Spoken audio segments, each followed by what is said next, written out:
पिछली वीडियो में हमने देखा कि कैसे हम बच्चों को नक्शा पहचानना सीखने में मदद कर सकते हैं।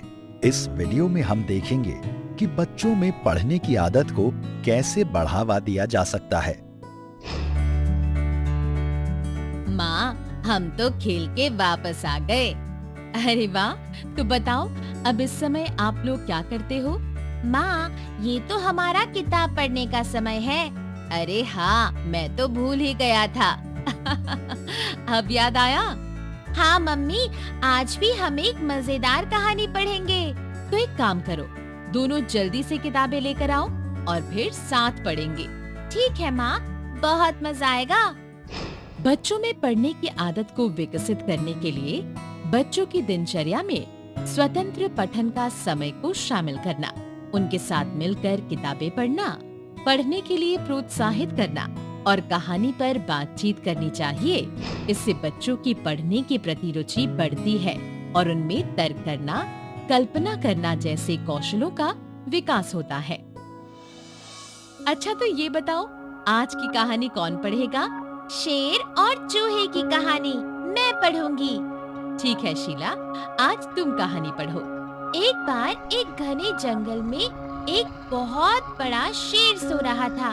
चारों तरफ सन्नाटा और दूर कहीं पर किसी नदी के बहने की आवाज सुनाई दे रही थी।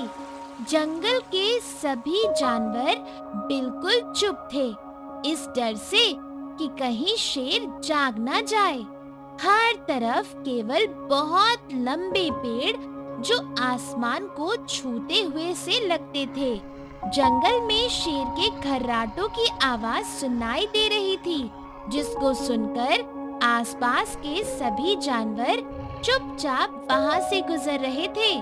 और तभी उसको गहरी नींद में सोता देख एक चूहा उसके पास आता है और उसके ऊपर कूदने लगता है। फिर अचानक शेर की आंख खुल जाती है और वो घबराता हुआ उठता है। सारा जंगल सहम जाता है।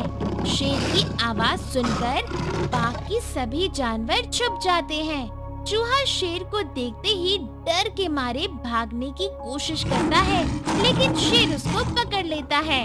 शाबाश शीला, तुम तो बहुत अच्छा पढ़ रही हो। माँ, क्या तुमने कभी शेर को गुर्राते हुए देखा है? नहीं आकाश, लेकिन जब मैं छोटी थी तो हमारे गांव में अक्सर बाघ आ जाया करता था। क्या सचमुच? हाँ, हमारे गांव के बहुत से लोगों ने उसे देखा। अच्छा, अब तुम पढ़ो आकाश। शेर के पंजों में चूहा बहुत सहमा सा जकड़ा हुआ है, जो शेर से अपनी गलती की माफी मांगता है। वो डरते हुए शेर से कहता है कि मुझे छोड़ दो, मैं भविष्य में तुम्हारे बहुत काम आऊंगा। शेर को चूहे पर दया आ जाती है और वो उसको छोड़ देता है।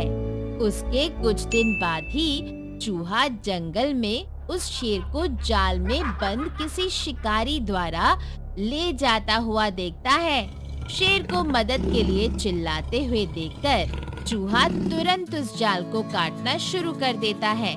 कुछ ही देर में चूहा सारा जाल काट देता है और शेर आजाद हो जाता है।